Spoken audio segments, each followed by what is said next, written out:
Basically United nation की स्थापना 1945 में हुई। उस स्थापना का 80 साल हो चुका है। कितना साल? 2025 में कितना साल हो गया?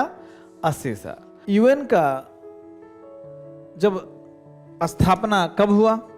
सेकेंड वर्ल्ड वॉर के बाद हुआ, 1945 में। भारत एक संस्थापक देश में है। परमानेंट 5 यूएनएससी के परमानेंट 5 कौन कौन परमानेंट है?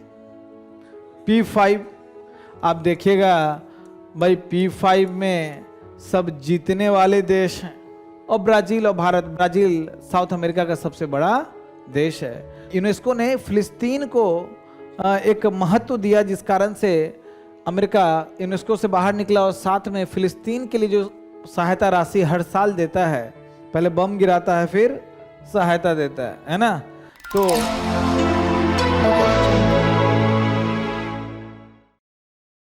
जो PT 65 में 4 क्लास होगा, ये आपके इंडेक्स हैं। अंदर में आप पढ़ोगे, अंडरलाइन करोगे। डाउन द लाइन क्या होता है कि आपको एक बार क्लास में पढ़ा, घर पे एक बार जाके पढ़ा, एक बार एग्जाम के पहले रिवीजन किया, पक्का गलत करके आओगे। कम से कम 7 से 8 रिवीजन, सेफ साइड रहना है तो 10 रिवीजन। बोलो सर इतना रिवीजन होता है क्या? हम लोगों का 10-10 रिवीजन करा देते हैं। मार्च के एंड तक जो बच्चों को गाइड कर रहे हैं, मार्च के एंड तक उनका पहला राउंड खत्म हो जाएगा। उसके बाद पौने 2 महीना क्या करेगा? और ऐसे नोट्स बन गए हैं कि एक दिन में पॉलिटी, या 2 दिन में पॉलिटी, 2 दिन में इकोनॉमी, एक सप्ताह 10 दिन में एक रिवीजन हो जाएगा। उसके बाद एक दिन में एक सब्जेक्ट होगा। लास्ट में जाके एक घंटे में एक सब्जेक्ट रिवीजन होगा। समझ पा रहे हैं बात? तो अभी इतना सारा कंटेंट है। अब यही कम से कम कितना पेज का है? ये 96 पेज है। आगे अपडेटेड भी आएगा। 200 पेज का तो मैंने वो बता दिया आपको, PYQ 10 साल का। तो भाई कैसे 10 रिवीजन हो जाएगा? तो थोड़ा स्मार्टली काम करना है कि पूरा तो पढ़ेंगे, साथ में ये जो मैं आपको वर्कबुक दिया हूं उसमें ये भी चीज़ मैंने शामिल किया है। साथ में क्या करना है, ये आपका प्रिंट आउट में निकल जाएगा। इंडेक्स को मैंने ये किया, इधर खाली छोड़ा। और जो अंदर पढ़ोगे जो भी इंपॉर्टेंट चीज़ होगा, जैसे और सबसे पहले PYQ करना है, उससे मालूम चल जाएगा यूपीएससी किस तरह का सवाल पूछता है। तो जब PYQ करोगे तो जैसे UN80 है, बस यही पूछेगा UN80 पहल क्या है, यूपीएससी कितनी औकात। अगर अंदर जाके पूछने लगे तब तो गड़बड़ हो जाएगा। अंदर जाके कहाँ पूछता है? हिस्ट्री में। कहाँ पूछता है बताओ? पॉलिटी में। अब अंदर जाके पूछता है, बैकग्राउंड पूछता है ना। ज्योग्राफी में थोड़ा सा अंदर जाके पूछता है। मैं आपको बता दूं, इकोनॉमी में नहीं पूछता है। इकोनॉमी इसलिए मैं बोलता हूं सबसे आसान है, और चूंकि बहुत बेसिक पे पूछता है। थोड़ा सा अंदर गया तो फिर रघुराम राजन बताएंगे क्या आंसर। सच बता रहा हूं, उर्जित पटेल बताएंगे। इकोनॉमी में इसीलिए आपको वही 400-500 सवाल करने होते हैं। विजन के 4-5 टेस्ट का नोट्स बनाना होता है, टॉपिक वाइज आपका काम हो जाता है। बहुत अंदर जाके नहीं पूछता है। हम लोग याद करते हैं पीस क्लॉज में क्या है, डिटेल में पढ़ लिया। सवाल आया कि हाल में चर्चा में रहे पीस क्लॉज किससे संबंधित है। अरे फिर ये पढ़ लिया पूरा कि भाई बेसल नॉर्म्स सुने हो, बेसल 1 क्या है, बेसल 2 क्या है, बेसल 3 क्या है, बेसल 3 में क्या क्या है, NPA कितना होना चाहिए, पूरा डिटेल में पढ़ लिया। क्वेश्चन आया चर्चा में बार बार रहने वाला बेसल नॉर्म्स किससे संबंधित। बस उसमें ऑप्शन में ऐसा इकोनॉमी का एक ऑप्शन और सब ऑप्शन, कोई एनवायरनमेंट का, कोई IR का ऑप्शन, देख के ये हो जाएगा। अगर अंदर जाके पूछने लगा तो दिक्कत हो जाएगा। उसी प्रकार से यूनाइटेड नेशन में इतनी संस्थाएं हैं, इतने सारे काम होते रहते हैं। अगर सबको तुम डिटेल में जाके पढ़ने लगोगे तो फिर यूनाइटेड नेशन का जनरल सेक्रेटरी को भी उतना पता नहीं होगा आपको। इसीलिए मैं हर सब्जेक्ट में बोलता हूं कि सब्जेक्ट पढ़ने के बाद सबसे पहला काम है PYQ को डिटेल में करना। उससे मालूम चल जाएगा अच्छा ये अगर यहां तख्ता पलट हुआ है चार्ट में, तो चार्ज में तख्ता पलट हुआ है तो उसमें कभी कौन तख्ता पलट किया, क्या पॉलिटिक्स चल रहा, कोई मतलब नहीं। बस ये पता होना चार्ज की राजधानी क्या है, तख्ता पलट हुआ है। बस म्यांमार में इतना बवाल चल रहा है, कोई मतलब है कि अंदर में कौन देश किसको सपोर्ट कर रहा है, कैसे क्या, देखो कोई मतलब नहीं है। हाँ, जहां जहां कुछ बड़ी घटना हो जाती है उस जगह का नाम इंपॉर्टेंट हो जाता है। मेरी बात समझ पा रहे हैं?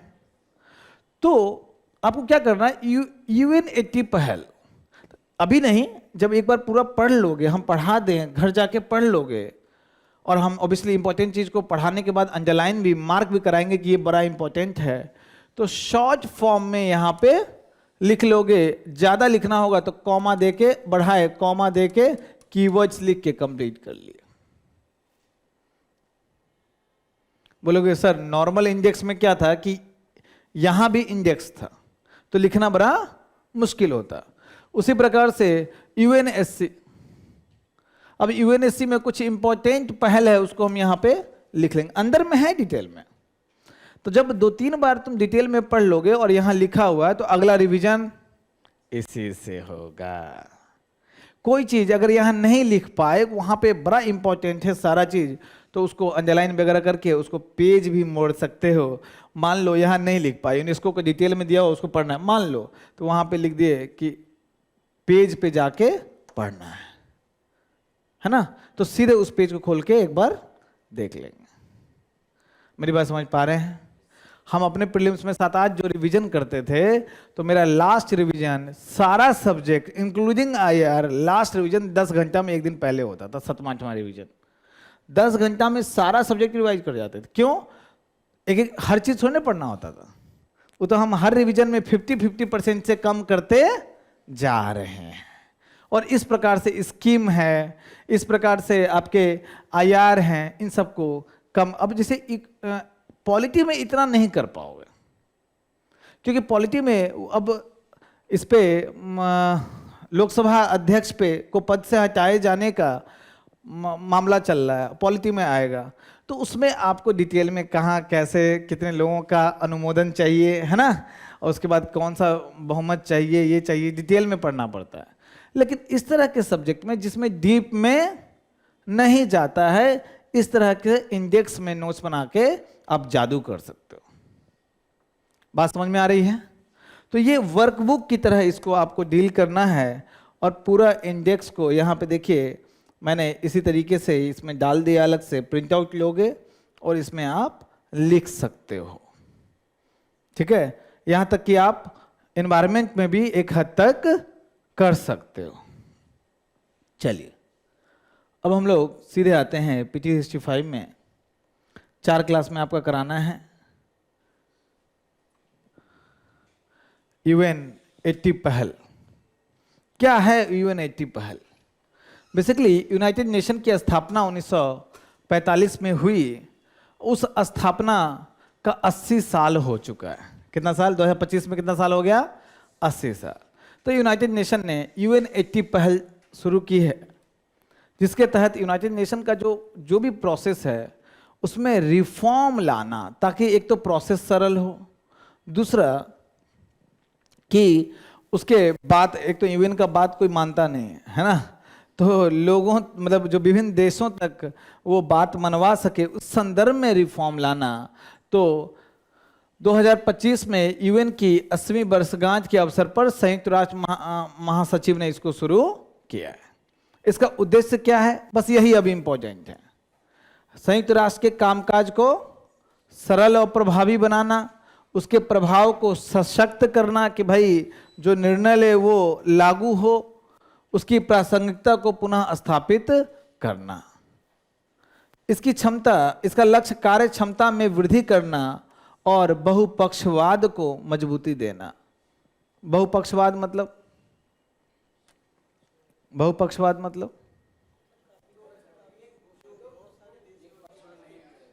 बहुत सारे देश एक साथ आके वो निर्णय लेते हैं, ताकि पूरा वो साथ दे। उसमें क्या होता है, जब बहुत सारे देश एक साथ आकर निर्णय लेते हैं तो इन जनरल विभेदकारी निर्णय नहीं होता है, भेदभाव ना के बराबर होता है। अच्छा, ये शुरू करने के पहले मैं भूल गया कि मुझे पहले कराना था, माफ़ कीजिएगा, मुझे यहाँ से कराना था आपको ये एक बेसिक लेवल का मैपिंग मुझे कराना था जिसमें 10 मिनट लगेगा। दुनिया के जो विभिन्न रीजन हैं उसको एक बार समझ लें कि कौन कौन से रीजन हैं, है ना। देखिए इधर से अगर आप शुरू करते हैं तो ये नॉर्थ, कायदे से नॉर्थ अमेरिका ये है, यहाँ से शुरू होकर ये पूरा उत्तरी अमेरिका महाद्वीप है। लेकिन पॉलिटिकल इससे अगर आप शुरू करते हैं तो नॉर्थ अमेरिका ये पूरा आपका हो गया, जिसमें 2 देश है ना, कौन कौन, कनाडा और संयुक्त राज्य अमेरिका। जो ये आपको पूरा लैटिन अमेरिका और कैरेबियन द्वीप कहलाता है। ये पूरा क्या कहलाता है, लैटिन अमेरिका कहलाता है। लैटिन अमेरिका क्यों कहलाता है, क्योंकि लैटिन भाषा यहां बोला जाता है, या तो पुर्तगाली या स्पेनिश, है ना। पूरा पुर्तगाल और स्पेन के लोग आके यहाँ पे बस गए, वहाँ के मूल निवासियों को मार भगाए, पूरा कब्जा किए हुए, अब तो वही हैं वहाँ के मूल निवासी, है ना। ये पूरा आपको क्या कहलाता है, अफ्रीका कहलाएगा, जिसको एक साथ डील करते हैं अफ्रीका को। ये जो है आपका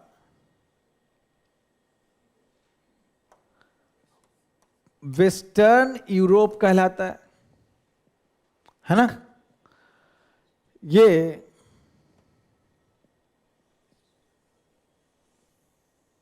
है तो इधर पूरा एशिया का पार्ट, लेकिन रसिया जो है मुख्य रूप से जगह सारा मॉस्को से लेके पूरा जनसंख्या घनत्व पूरा किधर है, यूराल पर्वत के पश्चिम में। तो ये पूरा पूर्वी यूरोप, ईस्टर्न यूरोप कहलाता है।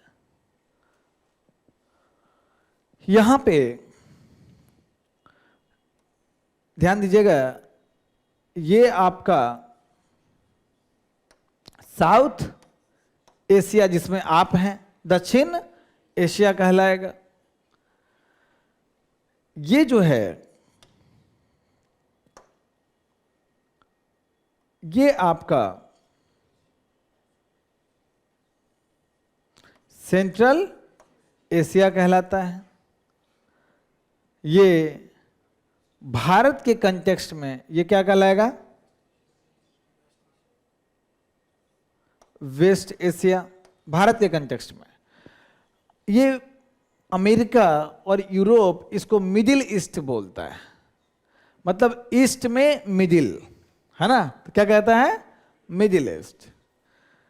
ये जो पूरा आपका देश है, सारे देश क्या कहलाते हैं, साउथ ईस्ट एशिया,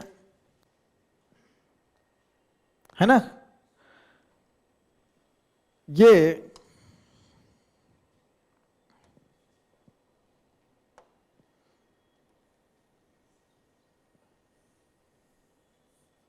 क्या कहलाएगा, ईस्ट एशिया।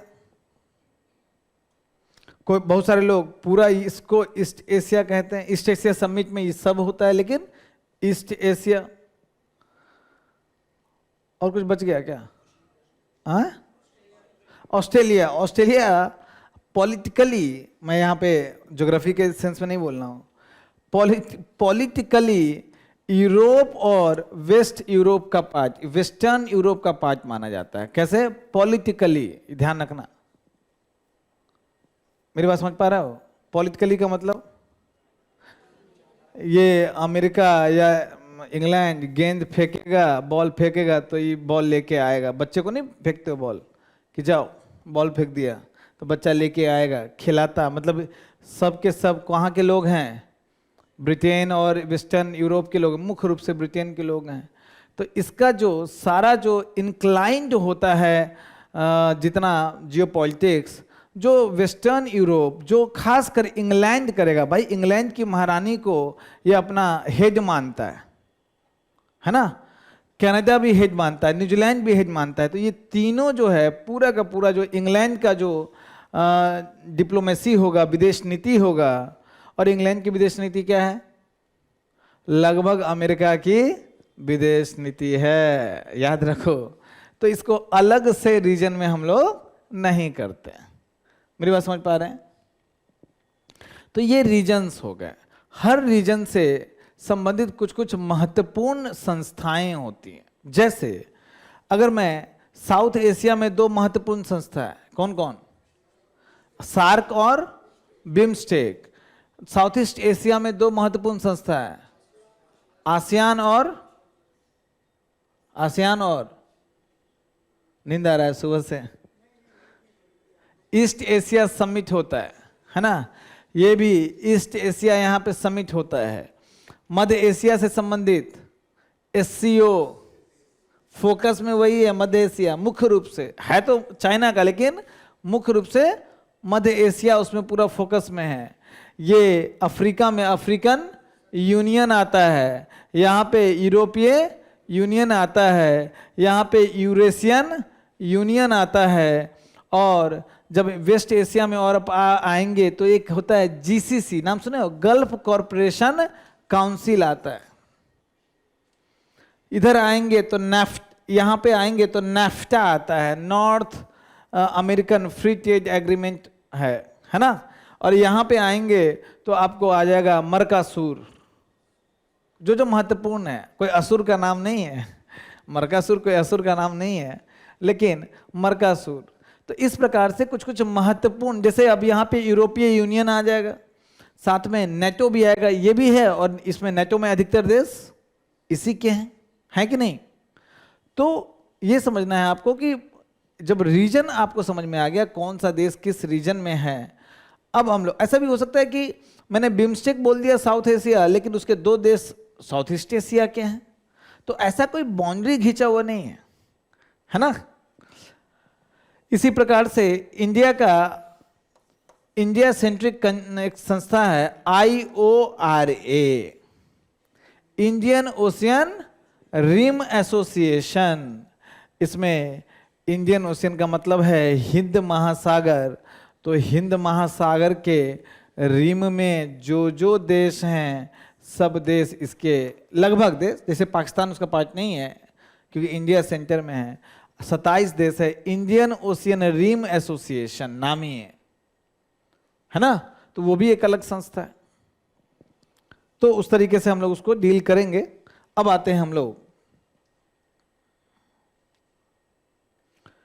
तो यूएनएटी का मेन क्या है लक्ष्य? कि यूनाइटेड नेशन की जो कार्य प्रणाली है उसको सरल बनाना, उसकी कार्य क्षमता में वृद्धि करना, उसकी प्रभावशीलता में वृद्धि करना। अब यूएन का जब स्थापना कब हुआ? सेकेंड वर्ल्ड वॉर के बाद हुआ, 1945 में। भारत एक संस्थापक देश में है। ये सैन फ्रांसिस्को में मीटिंग हुई और संयुक्त राष्ट्र के चार्टर पे हस्ताक्षर सैन फ्रांसिस्को में की गई। अभी 193 देश, नंबर ऑफ देश, ये सब कभी नहीं पूछता है। सुरक्षा परिषद की सिफारिश पर, याद रखिए, सुरक्षा परिषद की सिफारिश पर महासभा के निर्णय द्वारा देशों को सदस्यता प्रदान की जाती है। फिलिस्तीन अब यूएन में एक सदस्य देश के रूप में शामिल होना चाहता है। अगर फिलिस्तीन को एक राष्ट्र, एक देश के रूप में शामिल करना है तो यूएन का सुरक्षा, यूनाइटेड नेशन सिक्योरिटी काउंसिल के क्या देना पड़ेगा? सिफारिश। और ये जो महासभा है वो निर्णय लेगा, तब जाके फिलिस्तीन को, अब क्या है कि प्रस्ताव पेश होगा तो क्या हो जाता है कि जो परमानेंट मेंबर है उसमें कोई ना कोई क्या कर देते हैं? वीटो डाल देते हैं। ठीक है, जब यूनाइटेड नेशन सिक्योरिटी काउंसिल पे आएंगे तो हम लोग वो भी वीटो भी थोड़ा सा डिस्कस करेंगे। चार्टर का सिद्धांत जो लगभग हर ऑर्गेनाइजेशन में यही सब रहती है, बकैती है कि भाई सुरक्षा करना, शांतिपूर्ण माहौल बनाना, ये सब अंतर्राष्ट्रीय शांति, सुरक्षा, संप्रभुता, सहयोग, मानव अधिकार, यही सब है। ये आपको एससीओ में भी मिलेगा, ये आसियान में भी मिलेगा। तो कोई अपना जो सिद्धांत है वो गलत बनाएगा क्या? हाँ, क्वाड, सबको पता है कि चाइना को काउंटर करना है, लेकिन कहीं नहीं लिखा है उसमें चाइना शब्द। आपदा राहत सैन्य अभ्यास होगा तो सैन्य अभ्यास में बोलता है कि भाई समुद्री जो दस्युता है, समुद्री डकैती है, उसको रोकना, पायरेसी को रोकना, इसलिए हम लोग सैन्य अभ्यास कर रहे हैं।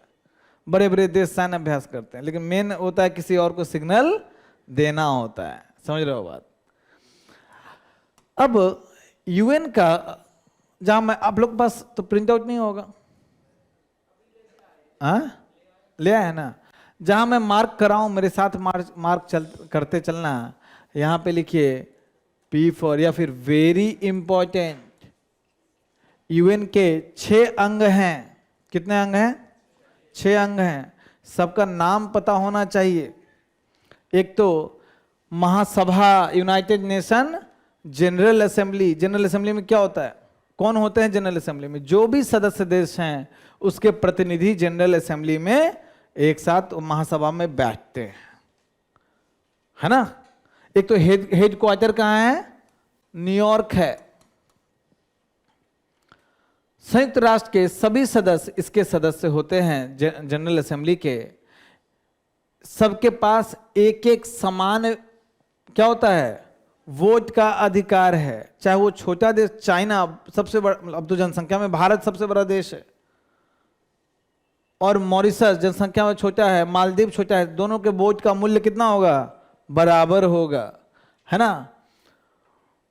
दूसरा, और यही महासभा जो है, प्रीलिम्स पॉइंट ऑफ व्यू से इंपॉर्टेंट है, सुरक्षा परिषद के अस्थायी सदस्यों का चुनाव करती है। सुरक्षा परिषद अभी आने वाले हैं आगे। सुरक्षा परिषद दूसरा अंग है जो सबसे इंपॉर्टेंट अंग है। उसमें 15 सदस्य हैं। कितने? 15, जिसमें 5 अस्थाई, जिसको परमानेंट 5, जिसको P5 कहते हैं, और 10 निर्वाचित अस्थाई सदस्य होते हैं। जो अस्थाई सदस्य है वो कितने साल के लिए चुने जाते हैं? कर दिया बात। ये तो वही हो गया कि अरे तुम्हारा पॉलिटी वाला समाप्त हुआ है। हम बोले कि भाई अब, अच्छा ये बताओ, एक क्वेश्चन बड़ा शानदार है कि आपातकालीन जब प्रावधान पढ़ा रहे थे इन लोगों को, तो आपातकाल के समय लोकसभा का कार्यकाल एक बार में कितने साल के लिए बढ़ाया जा सकता है? 1 साल के लिए। और राज्यसभा का कार्यकाल कितने साल के लिए बढ़ाया जा सकता है? 2 साल। अस्थाई सदन है ना, उछलता रहेगा। उसी प्रकार से ये अस्थाई जो सदस्य हैं 10 निर्वाचित हैं। निर्वाचन कौन करेगा? अरे निर्वाचन कौन करेगा? यूनाइटेड नेशन जनरल असेंबली, महासभा के सदस्य मिलकर निर्वाचित करेंगे। इसका मुख्य यही कार्य है, वैश्विक स्तर पर शांति और सुरक्षा बनाए रखना। अगला संस्था है आर्थिक और सामाजिक परिषद, इकोसॉक। इसमें 54 सदस्य हैं। ये 54 सदस्य नहीं पूछेगा, लेकिन कौन कौन से इसके अंग हैं उसमें ऑप्शंस आ सकते हैं। यह आर्थिक, सामाजिक और पर्यावरणीय कार्यों का समन्वय करती है। अंतर्राष्ट्रीय न्यायालय ICJ, ये इसका न्यायिक अंग है और विभिन्न देशों के बीच विवाद का निपटान करती है। इसका हेडक्वार्टर कहाँ है?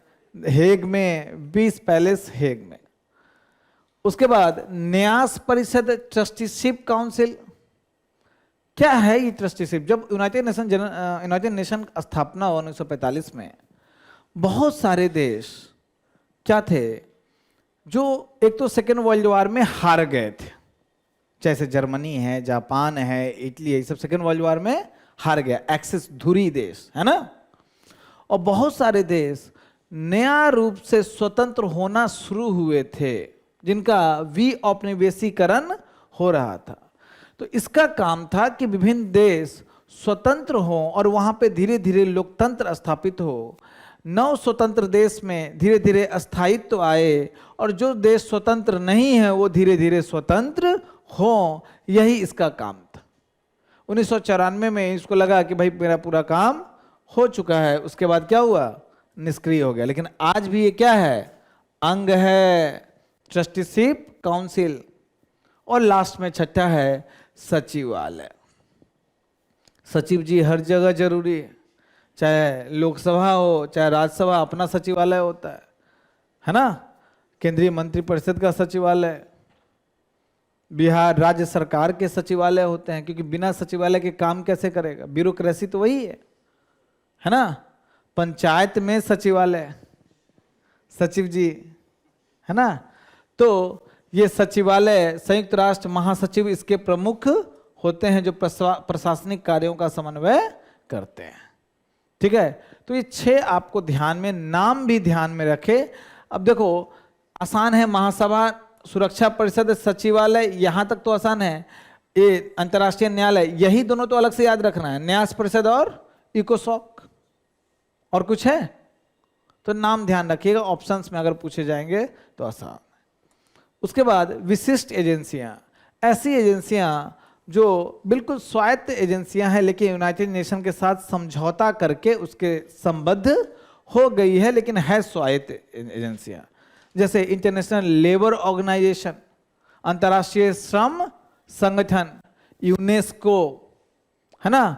उसी प्रकार से आपको फूड एंड एग्रीकल्चर ऑर्गेनाइजेशन, ठीक है, जैसे कि आपको IC international civil aviation organisation. तो इस प्रकार से बहुत सारे ऐसी, WHO, तो जो भी महत्वपूर्ण संस्थाएं हैं सब, वर्ल्ड बैंक, IMF, ये यूनाइटेड नेशन का अंग नहीं है, यूनाइटेड नेशन से समझौता करके उससे संबद्ध हो गई है, उनकी इसलिए विशिष्ट एजेंसियां बोलते हैं। यूनाइटेड नेशन के अंदर शुरू नहीं किया गया है। आपको बता दूं, जो ILO है, इंटरनेशनल लेबर ऑर्गेनाइजेशन, ये UN से भी पहले का है। ILO का गठन कब हुआ था? 1921 में या 19 में। सेकेंड वर्ल्ड वॉर कब समाप्त, वर्साई की संधि कब हुई थी? वर्साई की संधि 19 में ही हुई होगी, है ना। तो 1919 में वर्साई की संधि में यह स्थापना हुआ, जब लीग ऑफ नेशंस बनाए गए। बाद में लीग ऑफ नेशन असफल हुआ, तो उसकी जगह पे कौन आया? United nation. लेकिन ये ILO रह गया, बाद में UN से संबद्ध हो गया, लेकिन है स्वायत्त निकाय। मेरी बात समझ पा रहे हैं? तो प्रीलिम्स में यह भी फैक्ट इंपॉर्टेंट है कि ILO का हिस्ट्री UN से भी पुराना है। इसकी विभिन्न कार्यक्रम चलता है, UNICEF, UNDP, UNEP, UN habitat, है ना। अब प्रीलिम्स पॉइंट ऑफ व्यू से बड़ा इंपॉर्टेंट टॉपिक है, वेरी इंपॉर्टेंट, अंतर्राष्ट्रीय, माफ कीजिएगा, UN सिक्योरिटी काउंसिल, संयुक्त राष्ट्र सुरक्षा परिषद। संयुक्त राष्ट्र सुरक्षा न्यूज में है कि इसमें अस्थायी सदस्य के रूप में 5 देशों का चुनाव किया गया है। कभी नहीं पूछेगा कि कौन से 5 देशों का चुनाव किया गया, है ना। तो ये फैक्ट इंपॉर्टेंट नहीं है।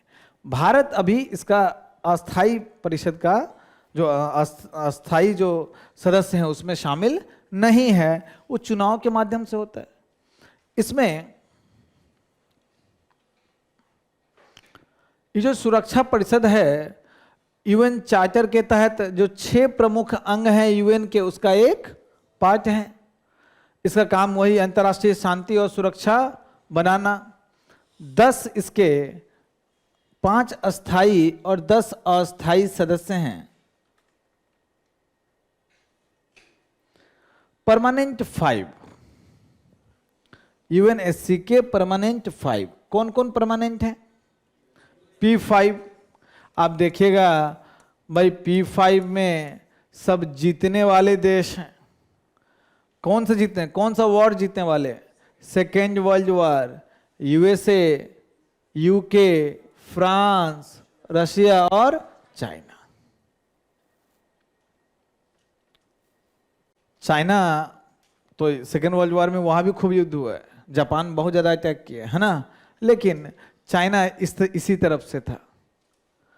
तो ये जीतने वाले देश वो अपने परमानेंट 5 मेंबर हो गए कि हम हमेशा के लिए रहेंगे, और बचे हुए जो 10 मेंबर है वो समय समय पर यूनाइटेड नेशन जनरल असेंबली के द्वारा चुने जाते हैं।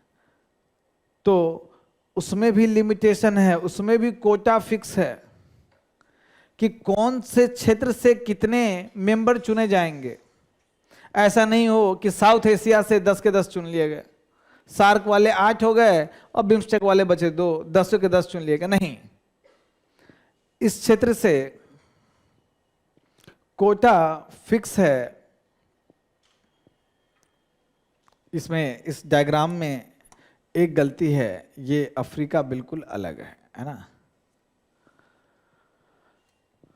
तो जो ये आपका इसमें कोई, यहां देखिए परमानेंट मेंबर जो ब्लू कलर में है ना, पूरे वर्ल्ड को 5 रीजन में डिवाइड किया गया है। इसमें वैसे 4 लिखा हुआ है, लेकिन 5 रीजन में अफ्रीका और एशिया अलग अलग हैं। तो एक अफ्रीका रीजन, दूसरा एशिया रीजन, तीसरा पश्चिमी यूरोप और अन्य, है ना। उसके बाद चौथा पूर्वी यूरोप, पांचवा लैटिन अमेरिका। हर जगह का, ये जो 5 जगह है, हर जगह का कोटा फिक्स किया गया है, जिसमें आपको अफ्रीका से कितने मेंबर चुने जाएंगे? 3, एशिया से 2, लैटिन अमेरिका से 2, पूर्वी यूरोप से 1 और पश्चिमी यूरोप और अन्य। पश्चिमी यूरोप और अन्य में देखिएगा कौन कौन है, तो ये पूरा पश्चिमी यूरोप है और अन्य में ये है और ये। उससे कितने चुने जाएंगे? 2 है कि 1 है? 2। आपके पीटी 365 में एक गलती है, वो गलती सुधार कर लें। यहां पे पूर्वी अफ्रीका नहीं होगा, क्या होगा? यूरोप होगा। तो कोटा भी ध्यान रखना है, अफ्रीका से 3, एशिया से 2, लैटिन अमेरिका से 2, पश्चिमी यूरोप और अन्य से 2 और पूर्वी यूरोप से 1। अब जरा देखिए, पश्चिमी यूरोप और अन्य जो है उसमें परमानेंट मेंबर पहले ही 3 है, यूएसए, यूके और फ्रांस। 3 मेंबर हैं परमानेंट। कितना ओवर रिप्रेजेंटेशन है। आप देखिएगा सबसे खराब रिप्रेजेंटेशन किसी का है तो अफ्रीका का है। क्यों भाई? 54 देश। लैटिन अमेरिका का है, अच्छा, एक भी परमानेंट मेंबर नहीं। एशिया इतनी बड़ी आबादी है और मात्र 1 परमानेंट मेंबर है, कौन? चाइना है। और ये सब मिलके 60-70 टोटल मिला के 100 करोड़ जनसंख्या में टोटल 4 परमानेंट मेंबर हैं। तो इसीलिए भारत कहता है कि भैया यूनाइटेड नेशन सिक्योरिटी काउंसिल का आपको रिफॉर्म की जरूरत है। ये सेकेंड वर्ल्ड वॉर के समय का आप जो स्थिति थी, जियो पॉलिटिक्स था, उस अनुसार है। और आज तक आप चुप हैं। भारत दुनिया का सबसे बड़ी आबादी, लोकतांत्रिक देश, एक मिडिल पावर है ना, और वो सिक्योरिटी काउंसिल में नहीं है। तो इसी के रिफॉर्म के लिए, अच्छा इसमें और कुछ फैक्ट जान ले। इसका जो चुनाव होता है ये संयुक्त राष्ट्र महासभा द्वारा गुप्त मतदान के जरिए 2/3 बहुमत से चुने जाते हैं। इसमें जो परमानेंट 5 है उन्हीं को वीटो पावर है। अब ये वीटो पावर का मतलब, अब यूनाइटेड नेशन सिक्योरिटी काउंसिल में मान लो भारत भी सदस्य है। टोटल कितने मेंबर है? 15, 5 और 10। मान लो भारत भी है। भारत ने एक प्रस्ताव लाया, 10 मेंबर बोला ठीक है, प्रस्ताव पारित होना चाहिए। ये 5 में से 4 मेंबर बोला होना चाहिए पारित। चाइना बोलेगा नहीं होना चाहिए, वीटो लगा दिया। मात्र 1 परमानेंट मेंबर के ना करने से प्रस्ताव खारिज, है ना। और अस्थायी मेंबर की कोई औकात ऐसे भी नहीं है, 2 साल के लिए चुना गया। यह भी कंडीशन है कि लगातार 2 ही बार आप चुने जा सकते हैं, लगातार टर्म में। कितनी बार? 2 बार। ऐसे तो कितनी बार भी। भारत अभी तक 8 बार चुना गया है। कितनी बार? भारत अभी तक 8 बार चुना गया है और हाल में 2021-22 में भारत इसका मेंबर रहा है। यहीं पे लिख लीजिए। अच्छा, लिखा हुआ है 8 बार निर्वाचित किया गया। क्या दुनिया में सबसे ज्यादा बार अस्थायी मेंबर के रूप में भारत निर्वाचित किया गया है? नहीं, जापान 11 बार। जापान, उसका एक बहुत बड़ा कारण है कि जापान बहुत रिस्पॉन्सिबल कंट्री है। जैसे ही 2 बम गिरा, पहले बड़ा इरेस्पॉन्सिबल था, जैसा ही 2 बम गिरा, हिरोशिमा और नागासाकी। आपको बता दें, ऐसा एक क्लब था, उसमें लगभग लोग अब मर चुके हैं क्योंकि बहुत पहले की बात है। एक क्लब था जिसमें 11 या 17 लोग ऐसे थे कि जो दोनों बम गिरने के बाद भी बच गए थे। मतलब उसी शहर में थे। हिरोशिमा में बम गिरा तो बच गए, भाग के गए नागासाकी, है ना। हो सकता है नागासाकी उनका मतलब पेरेंटल मतलब ये घर होगा। भाग के गए कि अपने परिवार के साथ रहना है, तो नागासाकी में भी बम गिर गया और वहां से भी बच गए।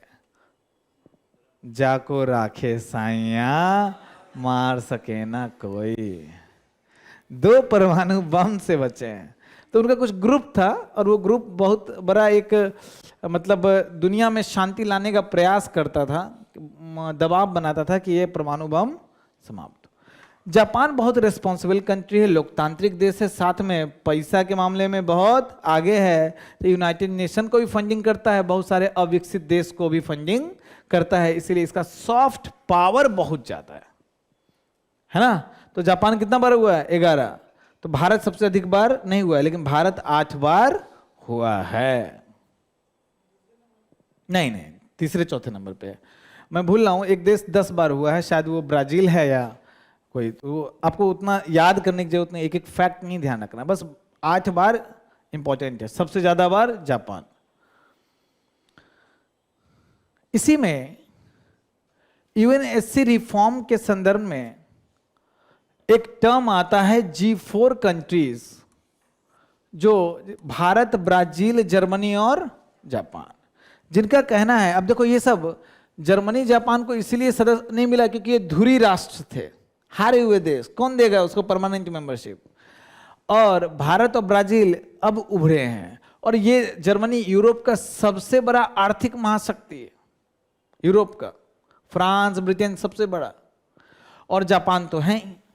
अच्छा, जर्मनी भी बहुत ज्यादा रिस्पॉन्सिबल हो गया, और ब्राजील और भारत, ब्राजील साउथ अमेरिका का सबसे बड़ा देश है। तो ये लोग बोलते हैं कि अब इसका रिफॉर्म होना चाहिए और हम लोगों को भी परमानेंट मेंबरशिप मिलना चाहिए। इस चक्कर में लॉबी बनाते हैं या आपस में एक साथ इस चक्कर में मतलब इस संदर्भ में आवाज उठाते हैं। C10 10 देशों की समिति है। कौन कौन से देश है कहीं नहीं पूछेगा, इतना नाम पॉसिबल नहीं याद रखना। C10 यूनाइटेड नेशन के अंदर ही 10 अफ्रीकी देशों का समूह है जो दबाव बनाती है कि भाई अफ्रीका जो रिफॉर्म होना चाहिए उसमें अफ्रीका का प्रतिनिधित्व तो अच्छे से होना चाहिए। अफ्रीका का कहना है कि यूनाइटेड नेशन सिक्योरिटी काउंसिल का सारा एक्सपेरिमेंट हम पे होता है, पीस कीपिंग फोर्स का सारा एक्सपेरिमेंट हम पे होता है, हमारा कोई परमानेंट मेंबरशिप नहीं है। समझ गए? लेकिन इन रिफॉर्म के खिलाफ है कोई, तो वो यूनाइटेड फॉर कंसेंसस, इसको UFC बोलते हैं, या फिर दूसरा नाम है कॉफी क्लब, जो नई अस्थाई सदस्यता के सृजन का विरोध करता है। कौन नहीं चाहेगा कि भारत अस्थाई सदस्य बने? कौन नहीं चाहेगा? पाकिस्तान ना, हम जो वो सब तो परमानेंट मेंबर है। और जरा देखो पाकिस्तान, भारत के संदर्भ में ये कौन नहीं चाहेगा कि ब्राजील अस्थाई मेंबर बने? अर्जेंटीना भाई पड़ोस में है। तो इसमें जब आप देखिएगा कि कौन कौन से देश हैं जो नहीं चाहते हैं कि इसका रिफॉर्म हो, तो उन देशों में आपको दिखेगा भाई ब्लैक कलर से कौन है? परमानेंट मेंबर है। अब ये चाहता है जर्मनी की रिफॉर्म हो, तो इसके नीचे कौन है? इटली, वो नहीं चाहेगा कि रिफॉर्म हो। बगल में कौन है? पाकिस्तान, नहीं चाहेगा रिफॉर्म हो। जापान चाहता रिफॉर्म हो, कौन नहीं चाहेगा? South Korea. नॉर्थ कोरिया को दुनिया से मतलब नहीं, नॉर्थ कोरिया तो अपने ही, उसके लिए दुनिया है किम जोंग उन। तुमको पता कि नहीं, नॉर्थ कोरिया में अलग साल चल रहा है। हाँ, पता कि नहीं बात? अलग शताब्दी, अलग साल चल रहा है। दुनिया 2026 में है, नॉर्थ कोरिया 76वां ईस्वी में है, या फिर 100वां, कुछ भी ईस्वी, इतना एग्जैक्ट नहीं पता है। उस जो नॉर्थ कोरिया को स्थापित किया था, उस व्यक्ति का जो जन्म जब हुआ तब से वो पहला साल गिना जाता है। मतलब वहाँ का जीसस क्राइस्ट वही है। तो वो अलग ही दुनिया है, वो तो मतलब समझ जाओ अलग लेवल पे गेम खेलता है। उसके बाद जरा देखो, कौन नहीं चाहेगा कि ब्राजील बने? अब ये सब देखिएगा, कुछ जो मिडिल पावर है, मिडिल पावर मतलब कि एक तो होता है सुपर पावर, और एक दूसरा होता है सुपर पावर के नजदीक वाला। भारत वाला सुपर पावर के नजदीक वाला, वो भारत के नीचे वाला जो पावर है, वैसे भारत को मिडिल पावर बोला जाता है, लेकिन इंडिया के नीचे वाला जो पावर है, जो लोग सोचता है कि भविष्य में हम भी सुपर पावर बनेंगे, उस सब भी खिलाफ बड़े बड़े थोड़े देश हैं। जैसे टर्की, उसको लगता है कि नहीं भाई, स्पेन, क्योंकि स्पेन का साम्राज्य रहा है बहुत ज़्यादा, ये मैक्सिको, कनाडा, ये सब खिलाफ है। तो 10-12 देश हैं, तो आपको नाम एक एक का याद नहीं रखना है, बस ध्यान रखना है कि सबसे ज़्यादा कोई जलता है तो पड़ोसी ही जलता है। पड़ोसी ही नहीं चाहता है कि भैया ये बने, परमानेंट मेंबरशिप मिले। तो नाम याद रखना। प्रीलिम्स में पूछेगा कि यूनाइटेड, पूछा वैसे कि यूनाइटेड फॉर कंसेंसस क्या है, बस लाइन पूछेगा। कॉफी क्लब किसे कहते हैं? तो जो यूनाइटेड नेशन सिक्योरिटी काउंसिल में अस्थाई मेंबरशिप में रिफॉर्म के खिलाफ है, उसी को कॉफी क्लब या यूएफसी कहते हैं। मेरी बात समझ पा रहे हैं? एक है टर्मिनोलॉजी जो आपके पीटी 65 में नहीं है, मैंने ऐड किया है, L69। ये संयुक्त राष्ट्र सुरक्षा परिषद में सुधार के लिए विकासशील देशों का समूह है, जो कब स्थापित हुआ? 2007 में। L69 में कौन से देश होंगे अधिक से? अब सब कंट्री का नाम आपको ध्यान नहीं रखना है, लेकिन अफ्रीका, लैटिन अमेरिका, कैरेबियन क्षेत्र, प्रशांत के द्वीपीय देश, एशिया के देश जिसका रिप्रेजेंटेशन नहीं है ना? तो L69 आपको प्रीलिम्स पॉइंट ऑफ व्यू से यही पूछ सकता है कि L69 क्या है, बस। ठीक है?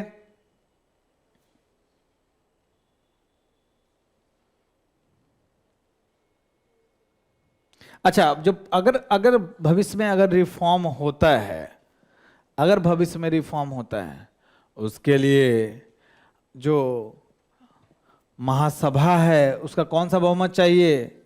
2/3, और सभी परमानेंट मेंबर का अनुमोदन चाहिए। एक भी वीटो लगाया तो प्रस्ताव खारिज। सोचो कितना ज्यादा विशेषाधिकार है। एक भी वीटो लगाया, प्रस्ताव खारिज। तो 2/3 बहुमत चाहिए। उपस्थित और मतदान का नहीं, जितने देश हैं, है ना? आजकल भारतीय संविधान में किस आर्टिकल से कनेक्ट करोगे? हाँ, ये जो 2/3 है, महासभा में 2/3 बहुमत चाहिए, इसको कहां से आर्टिकल बताओ? 51 में। जुलूम 51 तुम्हारा ये है, 51A तो तुम्हारा फंडामेंटल ड्यूटी है। आदि पीएसपी है, और ये भी है 51A तो फंडामेंटल ड्यूटी है। ये 2/3, कुल सदस्य के 2/3। आजकल बताओ, अगर इंडियन कॉन्स्टिट्यूशन से रिलेट करोगे तो और क्या, हम तो कहीं से कुछ रिलेट कर रहे हैं, आपका टेस्ट ले रहे हैं। तुम 51 क्यों बोल रहे थे? तो आईआर में 51 कहां से आ जाएगा? ओके, वाह, बड़ा गजब, कहाँ से कहाँ, डीपीएसपी में आजकल 51, वेरी गुड। ये तो वहां से लिंक कर दिया। हम बोले हैं कि 2/3 बहुमत जो बोल रहा है महासभा में, 2/3 बहुमत, ये किस आज यहाँ कौन सा आज के लिखे हैं? ये 2/3 इंडियन कॉन्स्टिट्यूशन में कौन से बहुमत की बात करता है? 368 में उपस्थित और मतदान करने वाले का 2/3। ये तो ये है राष्ट्रपति पर महाभियोग, जो सबसे कठोर विशेष बहुमत है। इसको तुम आईआर, मैं कुछ और बता रहा हूं, ये मत सोचना कि वो राष्ट्रपति, ये सब महासभा 2/3 बहुमत से भारत के राष्ट्रपति पे महाभियोग लगा देगा, वो तो भारतीय संसद में होगा। मैं इस बहुमत की बात कर रहा हूं कि कौन सा बहुमत है पॉलिटी में। भले ही पीटी 65 आईआर का पढ़ा रहे हैं, दिल तो पॉलिटी में है ना। समझ में आया? तुम कन्विंस हो ना अश्विनी? 61।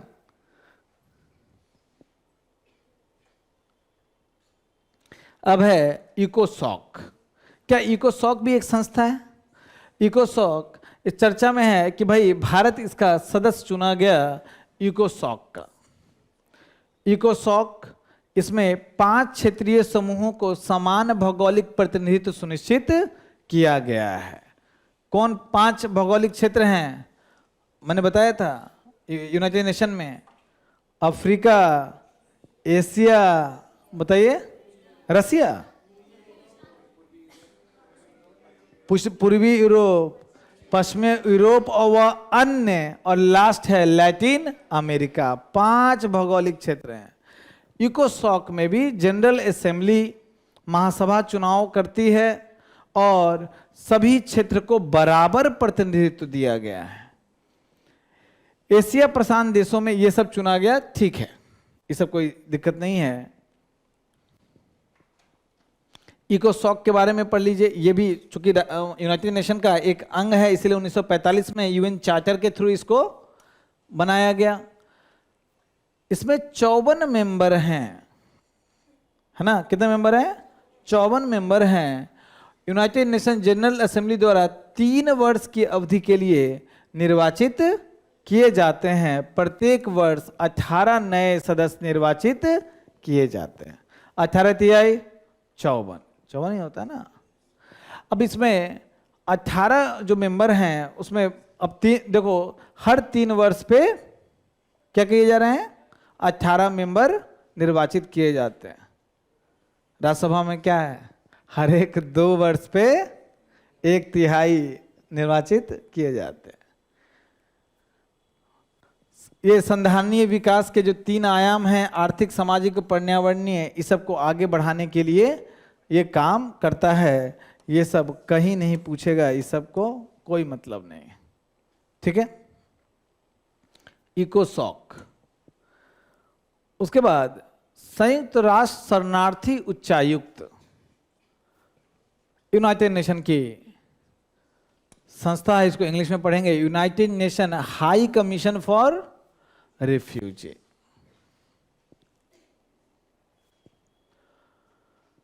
इसमें ग्लोबल ट्रेंड रिपोर्ट जारी किया गया है। रिपोर्ट का नाम आपसे नहीं पूछा जाएगा।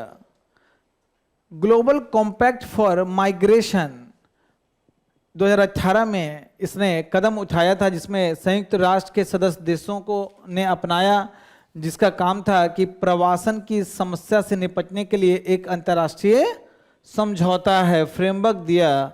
और याद रखना है, ये समझौता कानूनी रूप से बाध्यकारी नहीं है। तो बड़ा दिक्कत हो जाएगा भारत को अगर इसमें। भाई रिफ्यूजी कौन है? जो अपने होम देश में, गृह देश में किसी कारण से उन पे हिंसा हो रहा है, गृह युद्ध चल रहा है, उस कारण से भागे हैं वहां से, और उसको आपको कानूनी रूप से बाध्यकारी करोगे। सब देशों को इतना ज्यादा संसाधन देना पड़ेगा। बांग्लादेश से जो तारों के नीचे से भाग के आए हैं उनको भी देना पड़ेगा। जो रोहिंग्या शरणार्थी हैं, तो मालूम चला उनके देश से ज़्यादा सुविधा यहीं पे है, सब लोग यहीं बस जाएंगे। और यूरोप के लिए तो और दिक्कत वाली बात है। बीच में पता था किस लेवल पे माइग्रेशन चल रहा था। यूरोपीय देश परेशान थे, इसीलिए ये समझौता आया, लेकिन गैर बाध्यकारी है, याद रखना है। क्या है? गैर बाध्यकारी। जबरन विस्थापन, ये सब कार्यक्रम जो है ये सब आपको इंपॉर्टेंट नहीं है, लेकिन ये याद रखिए यूएनएचसीआर ये 1950 में संयुक्त राष्ट्र महासभा द्वारा स्थापित हुआ। संघर्ष और उत्पीड़न के कारण अपने निवास स्थान से विस्थापित लोगों के मानवाधिकार सुरक्षित रहें, बेसिक सुविधा मिले, संरक्षण मिले, इसलिए बनाया गया। यूएनएचसीआर को 2 बार नोबेल प्राइज मिला है, 54 में और 81 में नोबेल शांति पुरस्कार मिला है। ये लोग नोबेल खुद बनाता है, आपस में ही बात डालता है। यूनेस्को, यूनेस्को सब लोग जानते हो यूनेस्को क्या है, लेकिन इसका फुल फॉर्म बहुत सारे लोग नहीं जानते। यूनाइटेड नेशन एक educational, scientific and cultural organisation. Educational, scientific और कल्चरल, संयुक्त राष्ट्र शैक्षणिक, वैज्ञानिक और सांस्कृतिक संगठन। इसका मेन उद्देश्य है कि जो शिक्षा, विज्ञान और कला के माध्यम से विभिन्न देशों को आपस में जोड़ना और विश्व स्तर पर शांति स्थापित करना। ये चर्चा में इसलिए है कि भाई ट्रंप महोदय फिर से, जब पहला टर्म में आए थे तब भी यूनेस्को से बाहर निकल गए थे, दूसरे टर्म में भी निकल गए हैं। अमेरिका अब तक 3 बार निकला है, 2 बार ट्रंप ही खुद निकला है, तो तीसरी बार है जब अमेरिका इस संस्था से बाहर निकल गया। ट्रंप के शासनकाल में ये दूसरी बार है। अमेरिका और अन्य संयुक्त राष्ट्र निकायों जैसे कि विश्व स्वास्थ्य संगठन इस सब से बोल रहा है कि हम बाहर निकल जाएंगे, उस प्रोसेस में है, क्योंकि सबसे ज़्यादा फंडिंग एक्चुअल में अमेरिका करता है। लेकिन करता है तो उस कारण से उसका सॉफ्ट पावर भी है, तुम अपना सॉफ्ट पावर खो दोगे। अब चाइना बोला है कि तुम निकल जाओ, हम करेंगे फंडिंग, तो यही डर है कि चाइना का प्रभाव इन सब संस्थाओं में बहुत ज़्यादा हो जाएगा। अमेरिका का गुस्सा है यूनेस्को को लेके कि भाई फिलिस्तीन के संयुक्त राष्ट्र राहत एवं कार्य एजेंसी के लिए, मतलब यूनेस्को ने फिलिस्तीन को एक महत्व दिया, जिस कारण से अमेरिका यूनेस्को से बाहर निकला और साथ में फिलिस्तीन के लिए जो सहायता राशि हर साल देता है, पहले बम गिराता है फिर सहायता देता है ना, तो उसको भी समाप्त कर दिया, कम कर दिया।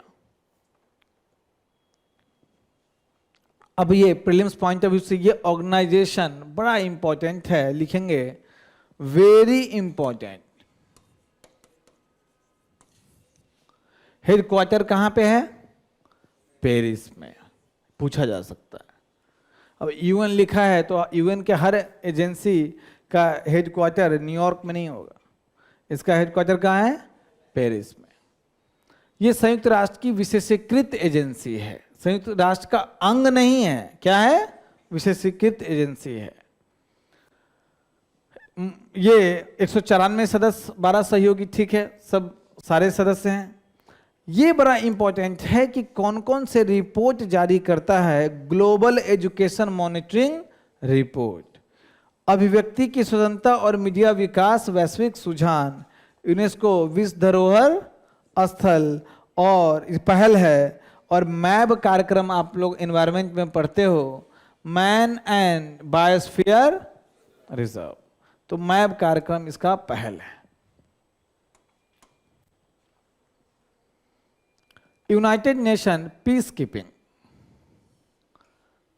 इसका यूनाइटेड नेशन पीस कीपिंग जो जर्मनी के बर्लिन शहर में इस पीस कीपिंग का मंत्री परिषदीय बैठक हुआ 2025 में। ये सब फैक्ट आपसे नहीं पूछेगा, लेकिन 2015 में बेसिकली न्यूयॉर्क में शांति स्थापना शिखर सम्मेलन हुआ था, उसी का 10वीं वर्षगांठ पे हुआ है ना। इसमें भारत ने क्विक रिएक्शन फोर्स की एक कंपनी, महिला नेतृत्व वाली एक पुलिस यूनिट, स्वैच पुलिस की एक यूनिट, इन सब के क्षमता निर्माण, इस सब की भागीदारी की घोषणा की। ये सब भी आपसे पूछेगा नहीं, लेकिन प्रीलिम्स पॉइंट ऑफ व्यू से फिर से यही इंपॉर्टेंट है, यूनाइटेड नेशन पीस कीपिंग। 1948 में इसकी स्थापना हुई। क्या होता है कि यूनाइटेड नेशन सिक्योरिटी काउंसिल, कहीं पे युद्ध चल रहा है तो यूनाइटेड नेशन सिक्योरिटी काउंसिल बोलता है कि भाई वहां पे गृह युद्ध चल रहा है, वहां पे पीस कीपिंग फोर्स को भेजेंगे। तो ये पीस कीपिंग फोर्स जाता है और एक तरह से समझ जाइए ऐसा युद्ध लड़ता नहीं है कि भाई उधर भी हरा दिए, इसी को हरा दिए। मुख्य रूप से उसका होता है कि आम लोग उससे प्रभावित ना हो। तो संयुक्त राष्ट्र सुरक्षा परिषद प्रस्ताव पारित करके शांति मिशनों को भेजता है। इसका बजट और संसाधन कौन स्वीकृत करता है? महासभा। 1988 में इसको नोबेल शांति पुरस्कार मिल गया। अब इसमें कैपस्टोन सिद्धांत, ये क्या है? संयुक्त राष्ट्र शांति अभियानों के मार्गदर्शक सिद्धांत और मुख्य उद्देश्यों को निर्धारित करता है। कैपस्टोन प्रीलिम से पूछा जा सकता है कि कैपस्टोन सिद्धांत किससे संबंधित है, तो United nation peace keeping force से। ये क्या है? तो उसमें पूरे वो लिखे हुए हैं कि अगर पीस कीपिंग फोर्स कहीं जाता है तो क्या क्या उसको करना होगा। United nation peace keeping force जहां है वहां पे कोई भी पक्ष आके ये नहीं कर सकता है कि पीस कीपिंग फोर्स को मार रहा है, यूएन के सेना, एक तरह से यूएन का सेना है, उसको मार रहा है। नहीं तो फिर क्या होगा कि परमानेंट मेंबर्स कोई एक्शन जाके ले लेते हैं, उनको मौका मिल जाता है वहां पे एक्शन हस्तक्षेप करने का। रिस्पॉन्सिबिलिटी टू प्रोटेक्ट सिद्धांत 2005 में आया। यह राजनीतिक प्रतिबद्धता को दर्शाता है जिसका उद्देश्य हिंसा और उत्पीड़न को क्या करना है? समाप्त करना है। इसको आपको सबका ब्लू कलर का हेलमेट होगा, आप सिनेमा सब में देखे होंगे, और व्हाइट कलर से क्या लिखा रहता है? यूएन लिखा रहता है। Bharat United nation peace keeping force में सबसे ज्यादा सेना भेजने वाले देशों में से एक है, सबसे ज्यादा।